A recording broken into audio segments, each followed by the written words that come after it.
Some could call them revolutionaries. Or idealists.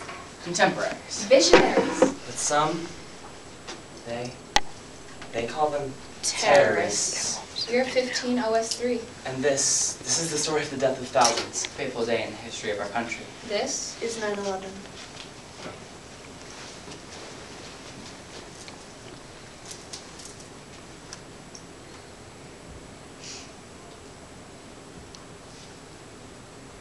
Hey, my name's Jake.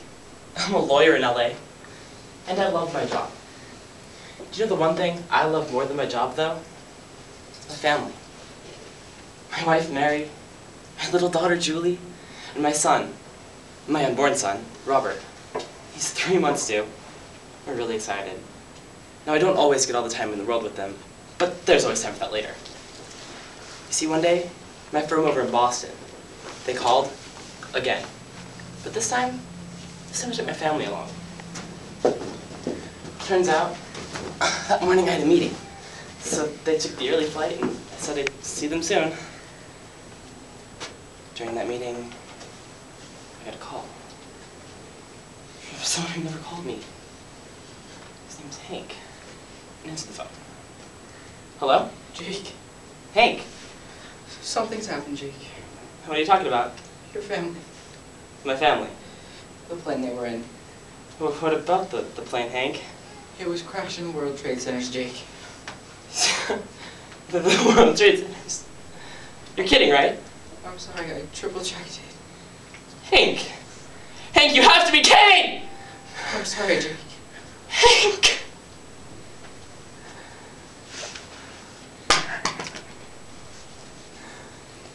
They were gone. Forever.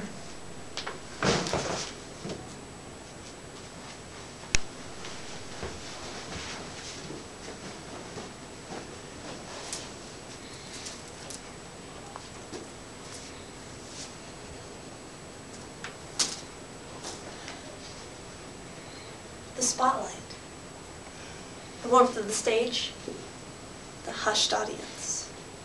Knowing that each and every eye is on you. Waiting on you. Waiting for something marvelous. It brings this joy. Well, I'm not the one to tell you the meaning of life. I'm not some philosopher or anything. But what I am here to tell you is that I'm Anne Pauline Richards, and I'm very pleased to make your acquaintance.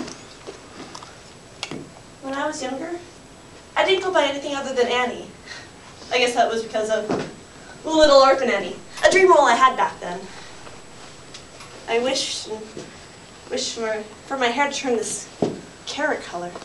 Maybe a couple of freckles. As you can see, that never happened. When I was 14, I turned away from the name Annie. I shunned it.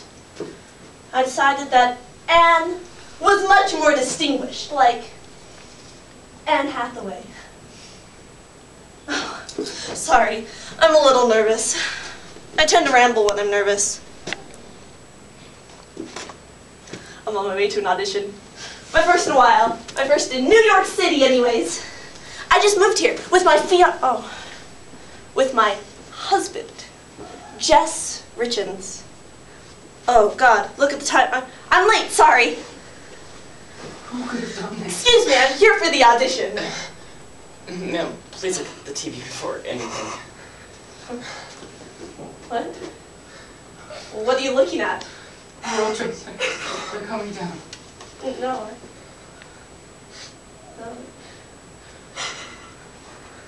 Jess. Jess! Oh my God, Jess! The streets, they were full of people. Sorry, Jess. Oh God, look at it. Jess. Oh God, look at me. Oh God, you're bleeding. Jess.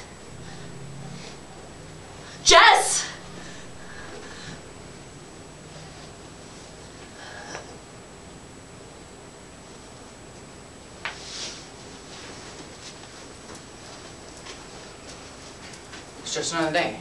Most of us hadn't been up long, and we're dreading another long day at work. We're sitting around having the morning's batch of coffee, just trying to wake up. That's when the call came. was a fairly regular call. We thought it might have been a false alarm or something. Ada was working that morning, rushed the 2 nurse trucks and out the door. As we went, there wasn't much talk. But when we got there, we couldn't stop talking. What happened? Who did this? There was no time for answers. We rushed in 2 groups of 4. 4 left, 4 right. Save who you can. We quickly worked our way through the debris, pulling out the victims we found. Never thought we would end up as victims. We'd spread out slightly and attempt to cover more ground. That's when we heard a shriek from the door near John. Just as we came to the door, the support beam came down. He never stood a chance. That day, they lost a friend. I lost my only brother. The brother I lived with through the years. He was gone.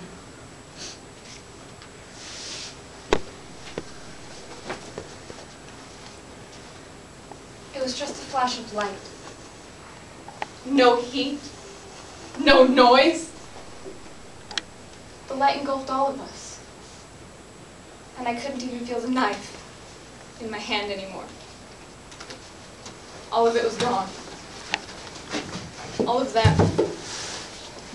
Gone. I guess I should start in the beginning. And in the beginning, I went by Chris, a nickname from the military. But now that I look back on how you can lose everything in the blink of an eye, I prefer to get in the full effect and quality of my name. So please, call me Christy.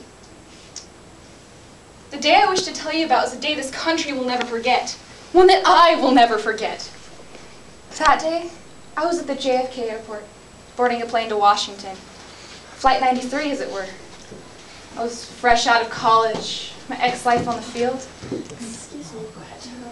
I had no idea it would be brought back to me so quickly. I suppose that traveling nurse or something. The takeover was too fast. Get down! One was bombed Get over. down! The gun! Stay down! Stay down! Oh my God. We're gonna die. What if we do something about this? What are you talking about? You'll get killed! We'll all be killed anyways! Get down! I want silence. There's no heroes here. Don't you understand what's going on here? Whether or not they kill us now is irrelevant. Because if we don't act now, they're only going to kill us later. If we don't act now, then whatever it is these people are planning to do will hurt innocent people. If we don't act now, we'll all die! And I'm not going to stand aside and let that happen. No, don't go. Just promise us you'll be back. I promise. I had no idea that would be the last promise I ever made. And the only one I couldn't keep. Because by the time I was able to do anything, everything was closing in around me. The controls had been knocked askew and the pilot was dead. As I wrestled the knife away from the terrorist, I had to watch. As the passengers, those I had set out to protect, vanished because of me into one bright flash of light.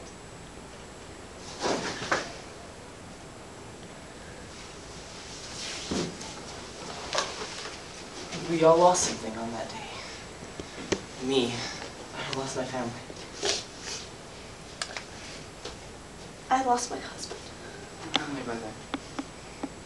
My life. These are sacrifices for freedom. They'll never be forgotten. And this Was in 9/11.